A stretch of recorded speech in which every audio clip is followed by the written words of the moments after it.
পানি রয়েছে আর অনেক জায়গাতে একটু কমছে, মানে জায়গাতে একটু কষ্ট হইলে তো পরীক্ষা দিতেই হইব। সিলেট শহরে বিভিন্ন আবাসিক এলাকায় অনেক পানি আছে, যার জন্য ছেলেমেয়েরা সঠিক সময়ে কলেজে উপস্থিত হতে পারতেছে না। আমরা দেখতেছি গার্জিয়ানদের অবস্থা খুবই ভয়াবহ।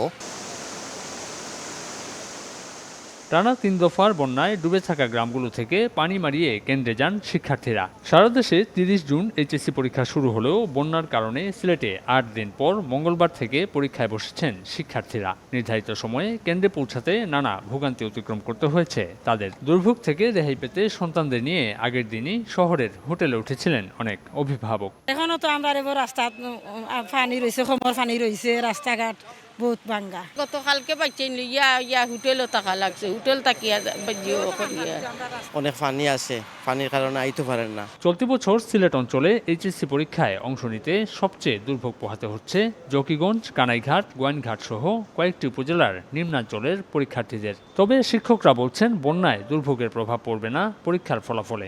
অর্ধেক পাউডারে দ্বিগুণ উজ্জ্বলতা, নতুন রিন অ্যাডভান্সড অর্ধেক পাউডারে দ্বিগুণ উজ্জ্বলতা। প্রাকৃতিক দুর্যোগ, প্রতিকূলতা এগুলা নিয়েই তো আমরা এগিয়ে যাই আসলে। এবার বিভাগের ৪ জেলায় ৩০৯টি প্রতিষ্ঠান থেকে ৮২,৭৯৫ জন পরীক্ষায় অংশ নিচ্ছেন।